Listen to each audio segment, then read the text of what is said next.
Panic attacks are something that I and many other people have experienced.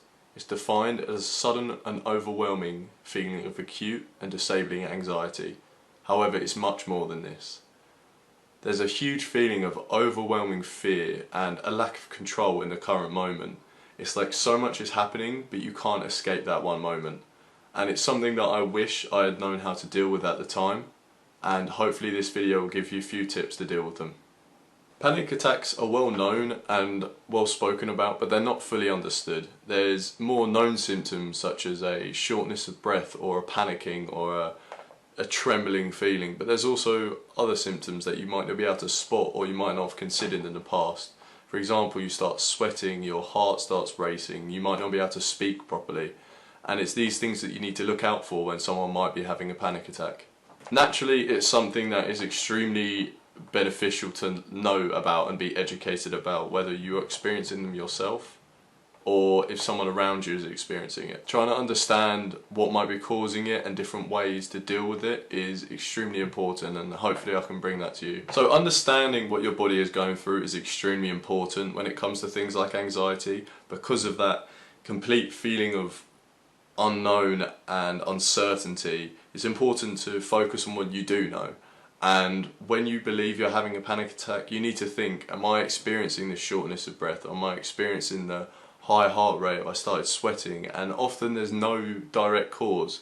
So if these things are happening and there's nothing around you that might be triggering it, like a potential threat, then it may be likely you're having a panic attack. And these are a lot more common than you think. It's likely that most people experience panic attacks, but it doesn't mean that there's something wrong with you. You're not broken.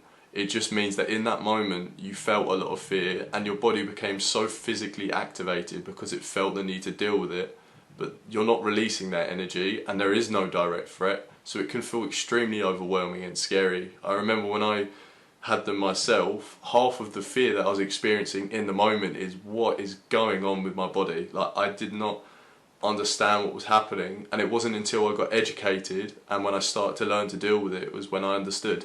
Panic attacks aren't necessarily something you need to be deeply concerned about. It's something that most people experience, and it is more common than you think. It becomes an issue when you're experiencing them regularly or when you're constantly worried about having another one, because that's when it's hindering your life. If they occur on the odd occasion, whilst it's not a good thing to experience, it doesn't mean that you effectively need to get specialist help.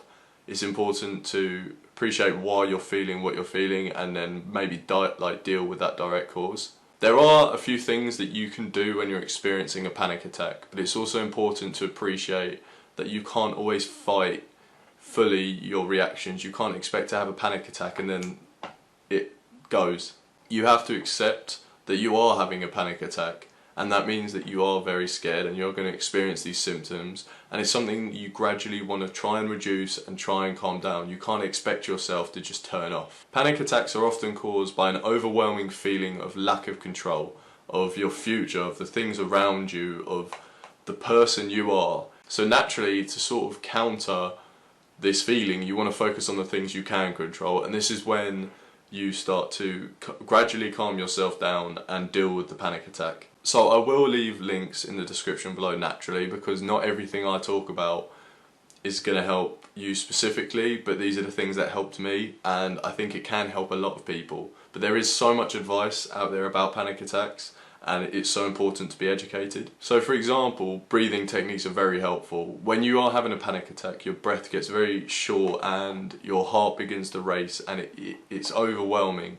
So by calming your breathing down, for example counting, I mentioned the 4-7-8 breathing technique, and this can be very helpful in this situation alongside when you're trying to sleep. So counting to 4 while you're breathing in, holding your breath for 7 seconds and breathing out for 8 seconds, alongside calming the physical symptoms down, it also gives you something to focus on that you can control. And as you breathe out, whether you're doing the breathing techniques or not, something that I used to do that I found very helpful was, as you breathe out, you sort of let your shoulders relax and you just feel your muscles relax at the same time, because you can feel very tight and very close together when you're having an anxiety attack.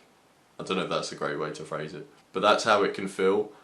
And by letting your muscles relax, letting them calm down a bit, it stops that activation and stops the need for the blood flow around your body.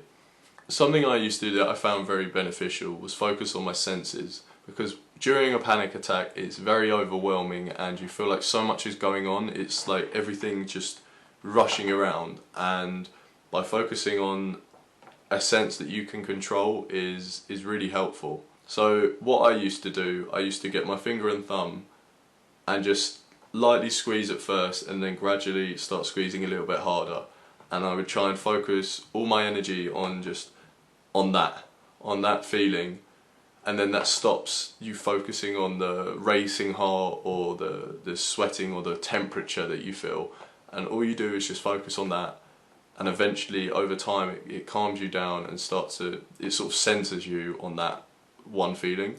Or another way to focus on the senses is focus on things you don't normally think about, like the feeling of your clothes on your body or the feeling of your feet against your shoes. It's just all these different ways are just ways of centering yourself to the moment and to what you're currently experiencing, rather than worrying about the future or worrying about the past or worrying about everything else around you. All you're thinking about, all you're focused on is your current feelings. For senses like what you smell or what you see, it can be hard to make them seem simple. It can be hard to be in a specific situation and not go, oh my god, there's so much going on, because you can see a lot at the same time. So closing your eyes and again focusing on the touch feeling can be very helpful. You want to avoid anything that's going to be maintaining those physical symptoms, because the physical symptoms contribute massively to the anxiety. I'd be so worried whenever I was having one about what was going on with my body, because it feels like something's wrong. It's often compared to a heart attack because your heart is racing so much and it's so much confusion. So by just focusing on what you can control and not increasing those physical symptoms anymore is really helpful. So stuff like running around or pacing or moving in any way is going to maintain those slightly. And I know you want to escape the situation, but you also don't want to increase those physical symptoms. So staying seated, lying down even, just centering on what you can feel and what you can control, and not trying to, you don't want to try and solve everything in that moment, because you're not going to be able to think rationally, you're not going to be able to consider everything going on, you're not going to be able to solve your problems in that one moment. You just want to focus on what you can control. And I know I mentioned this aspect of control in a lot of videos, but it is hugely important. There is various other techniques that a lot of people can use, and I will again leave the links in the description, and please educate yourself regardless of whether you've had experience with them before, because knowing them can help you help someone else. And I'm going to make a video on how to help someone, because obviously it's quite a scary experience and I've had to do it myself, and I was very nervous and very intimidated. But there's things you can do that are quite basic actually to help someone. So after you've had your panic attack, or after it seems like you've calmed down a lot, you want to be doing a few things to make sure that you don't overwhelm yourself again and you calm your whole body down. So things like eating again to restock your energy, or removing yourself from that specific situation, whether it was in a social situation, because if you suffer from social anxiety, that's going to be overwhelming for you. I find personally that it helped if I was on my own, but if there is someone that you trust that is going to help you calm down, go with them. But you don't want to be in a situation where you're in a big group or there's lots of things going on. You also want to look at things that might be causing sort of an increased anxiety state when you're not doing anything in particular. For example, your hormones naturally affect how much anxiety you experience, and hormonal imbalances are caused by various things. It's not always something that you can especially just solve like that, but things like eating well, sleeping well, regularly exercising, they all contribute to a good hormonal balance and therefore increase the amount of stability. More specifically, there is a wide body of research looking at the effects of caffeine and alcohol on panic attacks. It's difficult because people that might experience panic attacks might more regularly go to alcohol and caffeine as regulating things, but it's avoiding the short-term emotional regulation and focusing on long term. Telling someone you trust can be very beneficial. It means that they know what you're experiencing, they know that you might possibly experience this again in the near future, and whilst it's also someone to talk about what is causing you anxiety, it also means that if you have another one, there's someone to talk to in the moment, because that can be very helpful to focus on those things I've talked about, like the breathing, like the touch feelings or anything like that. It's nice to have someone there. To sort of conclude, panic attacks are very natural. It's just an exaggerated anxiety feeling. And as I said, anxiety is a very normal experience. It just might be that in that moment you feel completely overwhelmed with how much anxiety you're experiencing, so you have a panic attack. But it doesn't mean that you're broken. Even if you have a panic disorder, you're not broken, you're just experiencing issues in your life. And I think that's part of the stigma with mental health, is that people believe you've got something wrong with you that can't be fixed. You can get through your mental disorders if you get the right help, if you do the right things. And I'm not making a generic, ignorant statement here, but there is always hope.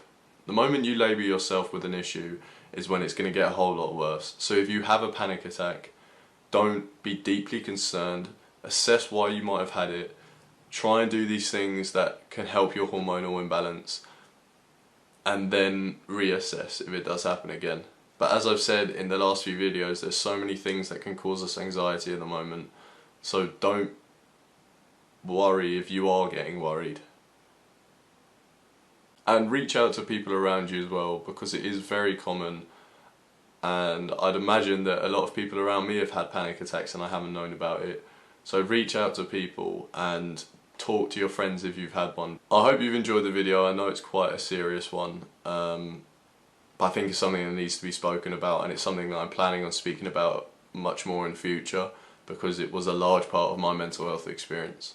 As I said, I've left links in the description below on different pieces of advice from experts, but I hope you've enjoyed, and please remember to like, subscribe and all that, because I want to reach a wider audience. I always struggle with saying that. See you later, fellas and ladies.